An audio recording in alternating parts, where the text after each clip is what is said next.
What's going on, everybody? So come out here fooling around with the C10 a little bit. If you watch the last couple videos or so, you'll know this fan ain't working because the blades are positioned the wrong way. But it's got these 4 bolts right here that holds the fan blades herself onto the clutch part of it.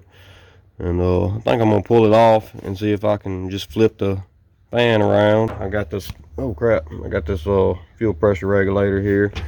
I tried to put it on whenever we was going to cruising the coast that day. I looked up a diagram online, and I think it said this part here would be the return, and I think this one was the inlet, and whatever, you know, so on and so on. But I put it on here, and it didn't do nothing. It just maxed out fuel pressure gauge, gas started shooting out the carburetor, everything else. I tried adjusting this thing all the way as far as it goes, both ways.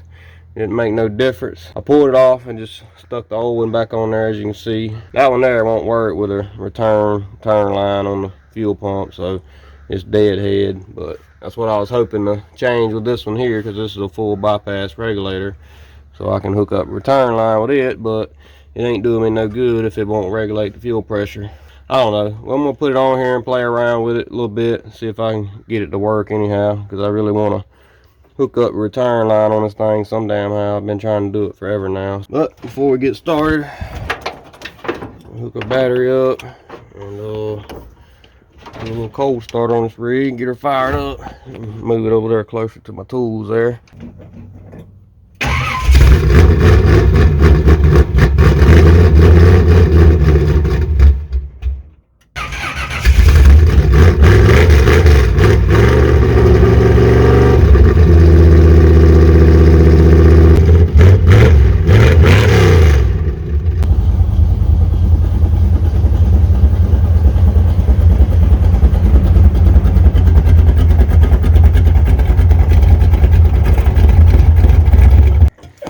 Start with the fan here, so we can get it out of the way. Go ahead and get that hard to get to the joker out of the way. And then we'll get the rest of them. Don't you hate it when something acts like it's loose, and then you get your finger on it, and it turns a couple times and gets tight, and then you gotta put the damn wrench back on. Aggravating. Alright, got the fan pulled off, but after looking at it, I'm pretty sure if I flip the blades, they're going to be basically still pointing the same way. It'll just, you know, the curve, instead of being like that, it'll just be the other way.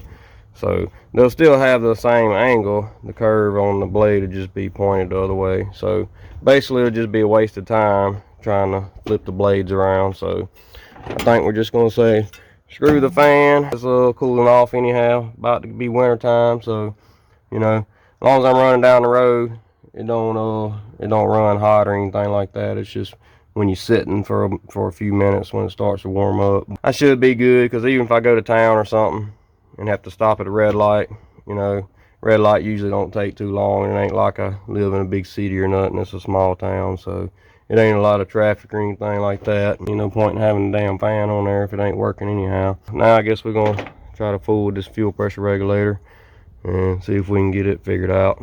All right, let's try this once again.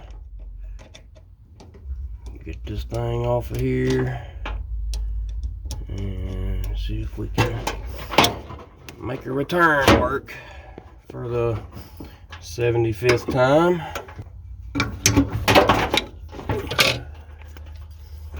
All right, let's try this again. According to the diagram I found online of how this thing hooks up, this is the return, and these two here, the inlet and outlet. And from my understanding, it don't matter which one is the inlet and outlet. So the way I had it hooked up the first time is I had it like this, because that's the way the mount is. So therefore I had this part over here to go to the carburetor, and then I had this part over here coming from the fuel pump, and obviously this is a return, and that's how it's going to be now. But instead I swapped it around this way, so now we're just going to have these, the inlet and outlet, flipped over. I don't think it matters, but I mean, it's worth a try. So we're going to try it anyhow before we call it junk. So that's going to make this one coming from the fuel pump. And the bottom will be our return back to the tank. The first time I tried this, it was just wide open fuel pressure. I mean, it maxed my gauge out and gas just started shooting out of the vent tube on the carburetor. So maybe we can get it to act right this time. Last time it just basically went, and I thought it was gonna break the damn gauge off because it was like 40 psi. It looked like. Let's see what we got.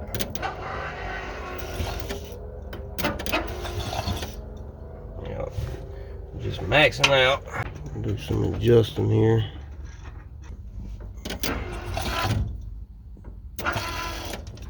See what I mean? It just goes all the way up, no matter what. And back this out as far as it'll go, same difference. But all the way out or all the way in, same thing. The way these work, you tighten this up.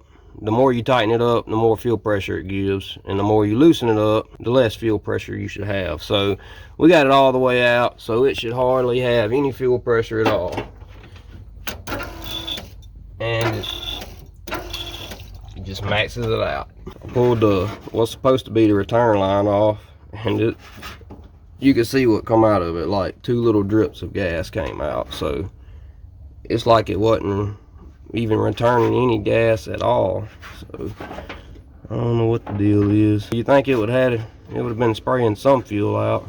Actually, matter of fact, before I take it all the way off, there it goes. Maybe this fuel line is just too small. Let me try something real quick before I pull it all the way off. Alright, so I was doing a little research, and I come across one post there on the interwebs that one guy said that he had a problem with his one time that was doing the same thing, just wouldn't regulate the fuel pressure, just maxing out whatever, you know.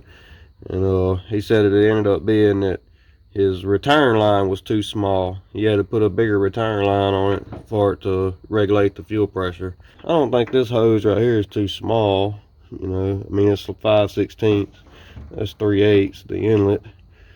I mean, I believe 5/16 is big enough. But the little metal line right here, as you can see, it's pretty damn small. It's probably not even 1/4 inch, and then the inside of it's even smaller than that. So it's pretty damn small return line, so that could be the issue. So what I'm gonna do is I'm just gonna hook this line back up right here, and then unhook it down here and just run this return line into a gas jug, and then we'll see if it'll regulate the fuel pressure or not. Jug there, got the line running to it. So let's go ahead and test this little theory out. Uh-oh. Okay. Looks like we might have figured it out. Let me go ahead and go in a little bit with this bad boy. See if we can get that pressure up a little bit. I think we may have figured it out. The only problem is I'm gonna have to run all new fuel on to be able to hook it up, because that fuel line right there is way too small. Alright, so put my old deadhead regulator back on there until I can get some fuel line and stuff ran and all that redone, which probably be a while, to be honest with you. I guess I'm gonna call it quits for tonight. I'm back at this tomorrow. Go ahead and shut her down before it gets too hot. I remembered I wanted to pull this thermostat back out. We might run her down the road and back. Then we're gonna fool with something else, I guess. Gotta get started on that car over there and do the head gasket on it. I still gotta go get the other brake line from my daddy's truck and do the brake lines on it. Man, I got all kind of crap I need to do. I'll have to put some more water in it, and then we'll run down the road one time, see how she likes this cooler weather. Topped off the water. I don't see nothing leaking, no fuel or nothing leaking nowhere. Fuel pressure's holding steady. I think we're about ready to roll down the road. Damn, I had a cap on that. I don't know where the hell it went. I didn't even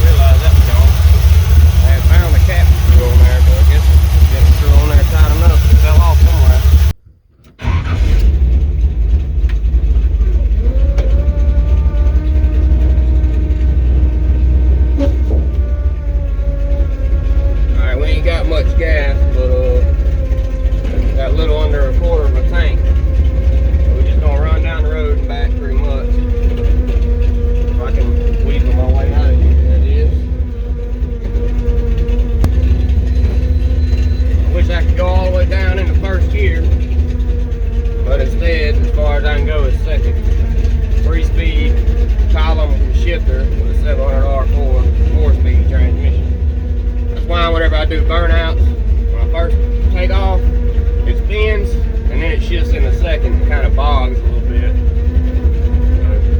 I need to try to pull with this shifter one day and see if I can get it down in first gear. I probably can. The only thing is I probably wouldn't be able to get it back in the park. So I'd have to sacrifice park to be able to pull it down in the low gear.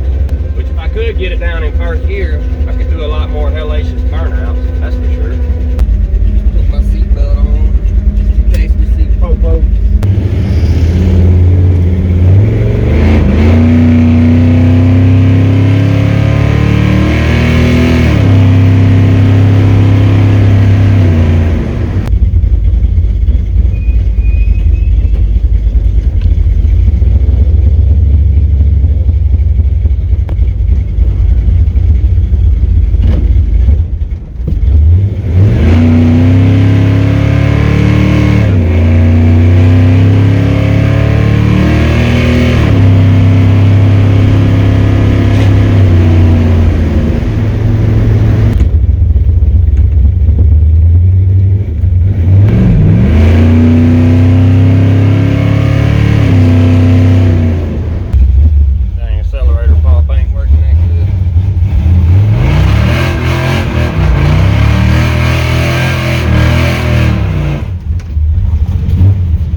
Well, made it down the road and back without any problem. Got that fan back off since it wasn't doing nothing for us anyhow, and we figured out our fuel pressure regulator. Now I just gotta get some fuel line, and then we'll be able to hook all that up and hook up the return line and all that good stuff. It'd be nice if I could find me another motor with a spot for a manual fuel pump. That way I wouldn't have to worry about all that. Really looking for another 400. I had a 408 in here for a while, Vortec heads, you know, big Lanati cam, all that good stuff. So I want to put another one in here.